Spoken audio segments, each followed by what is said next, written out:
Mira TV está en ti. Amigas y amigos, sean todas y todos bienvenidos a la entrevista Meridiano. Un verdadero placer estar una vez más con ustedes a través de la primera televisora de los Altos Mirandinos, Mira TV. Hoy nos complace presentarles a nuestro invitado. Se trata de un joven profesional y político venezolano. Hoy ostenta, es concejal del municipio Sucre y está con nosotros para hablar de temas de gran interés, no solamente de este municipio, sino también a nivel nacional. Bienvenido, Juan Carlos Vidal. Muchas gracias, Daxi. Un placer estar aquí en los estudios de Mira TV con todos ustedes. Bueno, vamos a comenzar con uno de los platos fuertes que ha traído polémica a nivel nacional y es precisamente la posición encontrada en torno a el proyecto de ley de propiedad de los propietarios, ya de los adjudicatarios de las viviendas, de la misión vivienda, y que ustedes de alguna manera han apoyado a través de la Cámara a la Asamblea Nacional en esa propuesta. Cuéntanos por qué hay algunas personas que de alguna manera enfrentan esta posición. Creo que es, Daxi, fundamentalmente un tema ideológico. La nueva Asamblea Nacional, con una mayoría gracias al pueblo de la Unidad Democrática, se ha propuesto entre sus metas otorgar la propiedad plena. Cuando hablamos de propiedad plena nos referimos a la propiedad que las personas puedan disponer de su vivienda, aquellos que han sido beneficiarios de la misión vivienda del gobierno nacional. Lamentablemente el gobierno nacional no ha tenido la intención de otorgar esa propiedad plena. Cuando adjudican los apartamentos, cuando adjudican las unidades habitacionales, lo que le dan es un papel que es como una especie de constancia de residencia, constancia de ocupación, de que las personas están allí en esos inmuebles, en esos apartamentos. Desde la Asamblea Nacional, la Unidad Democrática fue una de las promesas electorales que hizo, que era darle la propiedad plena a esas personas. Nosotros desde el Consejo Municipal de Sucre estamos apoyando este proyecto de ley, porque creemos que la gente tiene derecho a ser propietaria de lo que es en el fondo de ellos. Ahora, el gobierno de alguna manera está argumentando que estas viviendas serían posteriormente mercantilizadas, es decir, compradas, vendidas y se convertiría en un negocio más que beneficiar a los grupos familiares que son los que están siendo, en este caso, objeto de esta medida. La verdad que no, que eso ha sido una mala información que se ha dado un poco para atacar el proyecto de ley.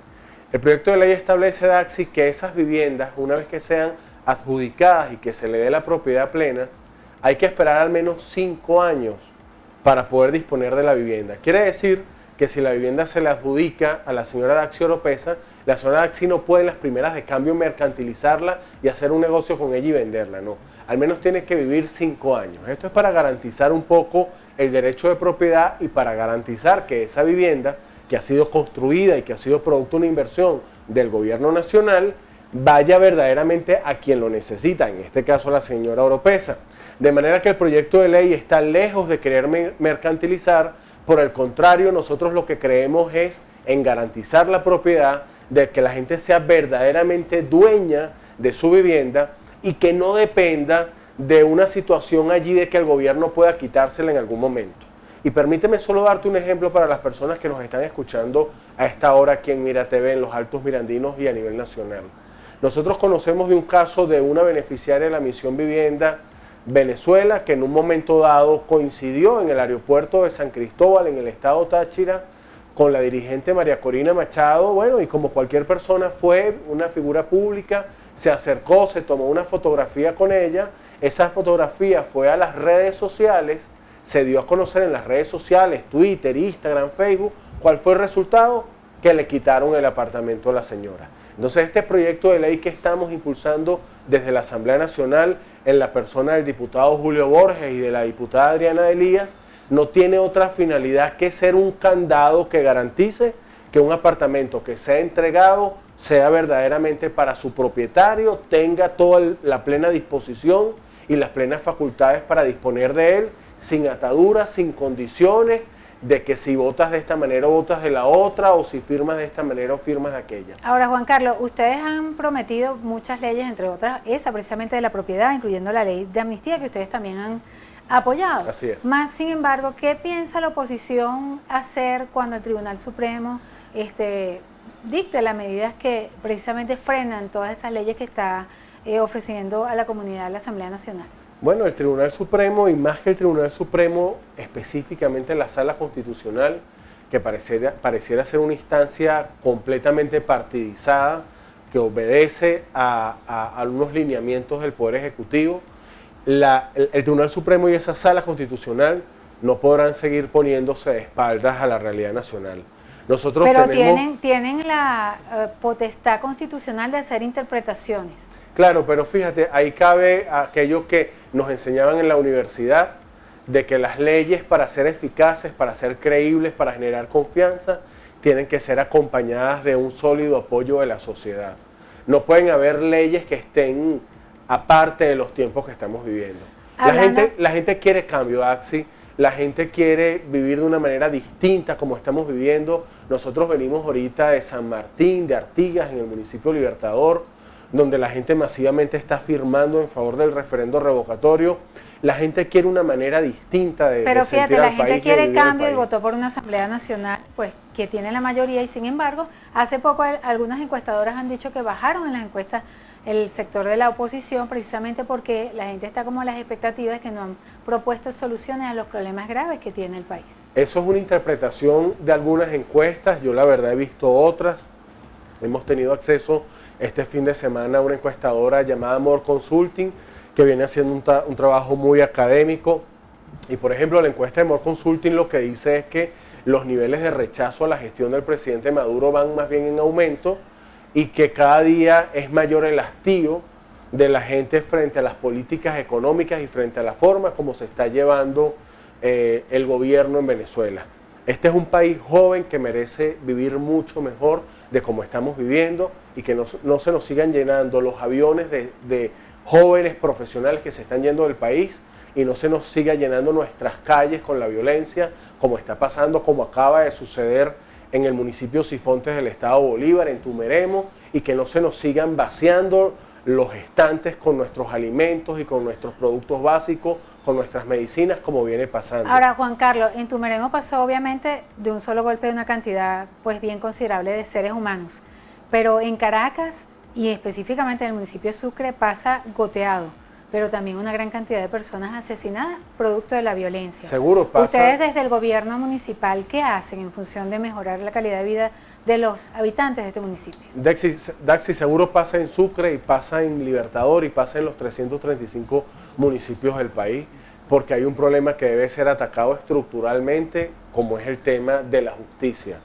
Una de las cosas que está padeciendo el país más grave, ya que hablábamos hace un rato del TSJ y de la Sala Constitucional, es que en el país hay niveles altísimos y escandalosos de impunidad.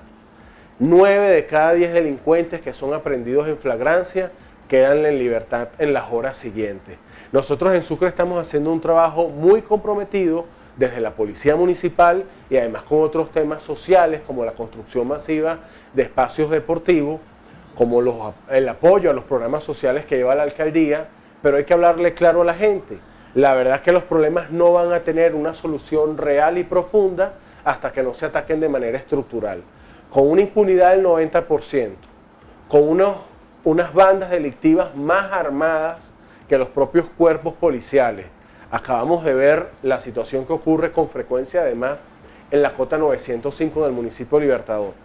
Mientras esa realidad no sea atacada de manera integral por todas las instancias de gobierno, ¿Quiere decir que la única solución pasa por el cambio del gobierno nacional para que cambien las estructuras del Estado? No, sin duda no es la única solución, eso no va a ser la panacea, eso no va a ser lo que resuelva de la noche a la mañana y de manera mágica todos los problemas, pero sin duda alguna sí puedo decirte con toda la convicción de que una de las trabas, de que uno de los obstáculos para que el país no cambie y no mejore, lamentablemente es el actual gobierno nacional. Juan Carlos, desde la perspectiva política también hay mucho movimiento, porque todo en este país está plenamente vinculado a la política, el término económica y política.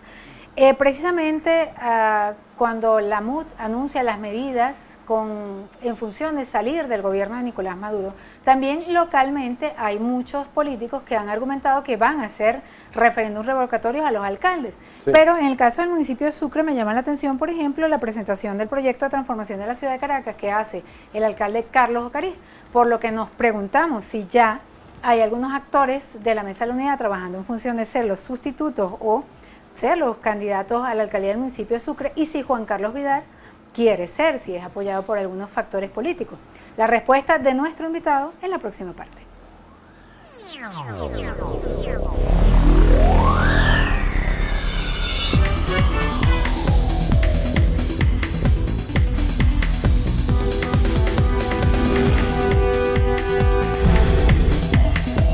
Informativo Mira TV está en ti. Mira TV, hoy en la entrevista meridiana, el concejal del municipio de Sucre, Juan Carlos Vidal. Quedamos pendientes para hablar con Juan Carlos acerca de cuáles serían sus aspiraciones, dado que pues sabemos que viene haciendo un trabajo muy interesante en las comunidades de Sucre, y tenemos entendido que el alcalde Carlos Ocariz presentó un proyecto de transformación de la ciudad de Caracas, por lo que suponemos que quizás tenga aspiraciones a la alcaldía mayor, por ejemplo. Entonces, saber quiénes son los posibles candidatos, quiénes están haciendo ese trabajo, y si Juan Carlos en lo personal le gustaría. Bueno, es la pregunta traviesa de la entrevista, ¿no? La verdad es que primero, bueno, el alcalde Ocariz no ha dicho necesariamente que quiere ser candidato a la alcaldía metropolitana. Él hasta ahora lo que ha hecho son una serie de 7 propuestas con las cuales en principio todos los habitantes de la Gran Caracas deberíamos estar de acuerdo. El alcalde Ocariz ha hecho énfasis que necesitamos nuevamente una policía que se encargue de atender los municipios metropolitanos, porque en su momento fue eliminada la Policía Metropolitana, que tenía muchos vicios y que tenía muchos errores, pero lamentablemente la Policía Nacional no ha venido a cubrir un poco el espacio que dejó la antigua Policía Metropolitana. El alcalde Ocariz ha dicho también, ha hablado sobre la necesidad de que se unifiquen las competencias y que se coordinen, y que no puede ser que Baruta funcione de una forma y Libertador funcione de otra. También ha hablado de la necesidad de rescatar los espacios públicos de la Gran Caracas, como por ejemplo el Parque del Este, que se nos habló de un gran Parque Bolívar que iba a ser inaugurado y tal, y todo eso ha quedado en el abandono, y la verdad es que los caraqueños no tienen unos espacios dignos, como en cualquier otra ciudad del mundo, donde poder, digamos, tener su esparcimiento familiar. De manera que el alcalde Ocariz ha hablado de la necesidad de rescatar a Caracas, porque además no puede ser, Daxi, de que Caracas sea, de acuerdo a un estudio de una ONG mexicana, la ciudad más violenta del mundo. Claro, por eso, porque quiere rescatar a Caracas y ese no es el ámbito de él. Uno dice, bueno, ¿será que quiere ser candidato? Bueno, probablemente no. Yo veo al alcalde Ocariz muy enfocado ahorita en su trabajo en Sucre, y además lo estoy viendo y lo vamos a ver en los próximos días muy activado con el tema del referendo revocatorio, anunciando los puntos de recolección de firmas de la Gran Caracas y tal. En el caso específico de Sucre, nosotros estamos en una gestión que acaba de llegar justo a la mitad, quedan al menos 2 años más de gestión. Yo me he concentrado en ser un buen concejal, como hay otros buenos concejales también en el municipio.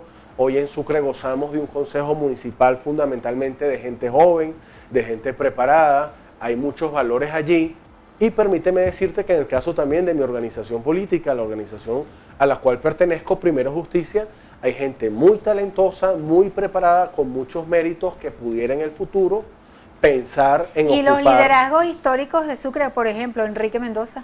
Bueno, ¿Cómo lo evalúas? Enrique Mendoza es una referencia sin duda a nivel regional y a nivel municipal. Siempre lo decimos, fue un gran alcalde en su momento del municipio Sucre, después fue un buen gobernador, fue un gran gobernador, probablemente en su momento, que fue gobernador, el mejor gobernador de Venezuela. Pero bueno, hay veces hay ciclos que se van cerrando. Yo no quisiera opinar sobre el ciclo personal del gobernador Mendoza, porque además siento por él mucho respeto y mucha estima. Tuve la oportunidad de trabajar con él en la gobernación y no quisiera referirme. Él es una referencia, no ha dicho, según entiendo tampoco, que quiere ser candidato a nada, pero lo más importante en Sucre él es una momento, referencia. Si fuese candidato, ¿buscaría su apoyo? En Sucre él es una referencia, él fue un gran servidor público, y nosotros necesitamos todos ponernos de acuerdo, porque este país, si finalmente salimos, como aspiramos todos salir, por vía democrática del gobierno, este país nos lo dejan hecho pedazos, Daxi, y tenemos que hacer un esfuerzo todos los venezolanos, y con mayor responsabilidad aún, los líderes políticos y los líderes comunitarios, en tratar de rescatarlo. Precisamente argumentó ayer en el programa que conduce Diosdado Cabello que precisamente la MUD no se puso de acuerdo y que de alguna manera plantean todas las opciones así en cambote y que eso pues de alguna manera sería sofocante, ¿no? Tratar de decir vamos a hacer todo, vamos por todo. Y que precisamente lo hicieron porque no se lograron poner de acuerdo y que quisieron precisamente para evitar una división más grande de la que pudiese existir, pues dijeron, bueno, vamos a hacer todo lo que ustedes quieren. A la pobre MUD le tienen meses y le tienen años diciéndole que si se divide, que si no se divide, que si no se ponen de acuerdo, y la experiencia nos ha dicho que al final cuando llegue el momento, estamos todos unidos, vamos a elecciones, como el pasado 6 de diciembre, y se terminan logrando los resultados. En la MUD pasa lo que puede pasar en cualquier familia donde hay más de un hermano, donde no siempre se tienen criterios exactamente iguales. Hay gente que piensa que la enmienda constitucional es un mecanismo, de hecho lo es un mecanismo constitucional, expedito, que puede ser muy útil, pero la verdad es que nosotros pensamos que además de la enmienda, que es legal y es ¿Pero constitucional... qué pasó si fue eso? ¿Querer complacer a todos o que consideran que es necesario hacer todo? Creo que es un mecanismo democrático de amplitud que permite... ¿O que es tan fuerte el chavismo que tienen que hacer todo para sacarlo? No, todos sabemos ya que el chavismo no es fuerte ya, al presidente se le guarda un recuerdo de respeto por una parte importante de venezolanos, de cariño, sin duda fue un gran líder que tuvo el país, eso no se debe dejar de reconocer, pero pensar hoy que el gobierno es fuerte o que las fuerzas del PSUV son fuertes es vivir de algo que no es real. Este es un gobierno que se sostiene fundamentalmente por un grupo de militares y por la Sala Constitucional del Tribunal Supremo de Justicia. Este es un gobierno sin calle, este es un gobierno sin gente, este es un gobierno sin pueblo. Juan Carlos, para finalizar, pero una pregunta obligante específicamente para los habitantes del municipio de Sucre, ¿por qué permiten que haya tanta basura y tantos bachaqueros en Petare? Bueno, el tema de los bachaqueros está íntimamente relacionado a la propia crisis económica que estamos viviendo. Lamentablemente quisiéramos contar con el apoyo del gobierno nacional y de organismos como la Guardia Nacional para poder atender, y porque no estamos de acuerdo con el bachaqueo, obviamente, y el tema de la basura ha ido mejorando mucho. Una de las propuestas, por cierto, que hace el alcalde Ocariz tiene que ver con la creación de una gran planta de transferencia metropolitana, porque los municipios no pueden seguir llevando los desechos a Bonanza, que está a 80 kilómetros de nuestro municipio, y eso complica la recolección de desechos sólidos en Sucre. Para grandes problemas, grandes soluciones. Los proyectos están, hace falta que nos pongamos de acuerdo como una sola ciudad y todo es perfectible. La gestión en Sucre ha sido buena, puede ser aún mejor, sí, pero supone siempre la coordinación entre las diferentes instancias de gobierno. Gobierno nacional, gobierno distrital o metropolitano y gobierno municipal. Juan Carlos, tu mensaje para Venezuela y para el mundo desde Venezuela. Siempre con mucho optimismo, decir que Venezuela está atravesando en efecto por momentos difíciles, por momentos indeseados, pero que el país tiene solución. Y la solución está precisamente no solo en nuestras manos, sino en las manos de gente que nos escucha. Este es un país joven, este es un país que por décadas se ha venido preparando, este es un país que tiene esperanza y que debemos unirnos todos. Es el mejor país del mundo, como siempre se nos ha dicho. Y nosotros debemos tomar eso como bandera y ser optimistas y tratar de que este 2016 el país civilizadamente tome un rumbo de cambio que estamos necesitando todos, porque podemos vivir mucho mejor. Juan Carlos, ¿qué estás dispuesto a hacer tú por Venezuela? Bueno, la verdad es que lo he venido haciendo de hace ya bastantes años. Me dediqué a la política, me dediqué en el ejercicio del derecho al derecho público. He podido haberme ido del país, he podido quizás dedicarme... ¿Crees que se pueda producir un estallido social en este país? No lo deseamos, y los políticos tenemos además la obligación de hacer todo lo posible para evitarlo. En días pasados lo decía Enrique Capriles, tenemos la responsabilidad de hacer todo lo posible, de lograr abrir la válvula de escape, de abrir los caminos, las vías de drenaje para que no haya una explosión, para que los cambios que se produzcan democrática, pacíficamente y constitucionalmente. Concejal Juan Carlos Vidal, muchísimas gracias por esta interesante conversación. Gracias a ustedes por la entrevista aquí en Mira TV. Muchísimas gracias al concejal Juan Carlos Vidal por conversar con nosotros y además trasladarse del municipio de Sucre a los Altos Mirandinos para compartir esta interesante conversación con todas y todos ustedes. A nombre de Lourdes Navas, en la producción, y quien tuvo el inmenso placer de conversar con ustedes, Daisy Oropesa, nos despedimos, deseándoles una excelente tarde. Para el cierre de esta emisión dejamos con la batuta a nuestra compañera Mariluz.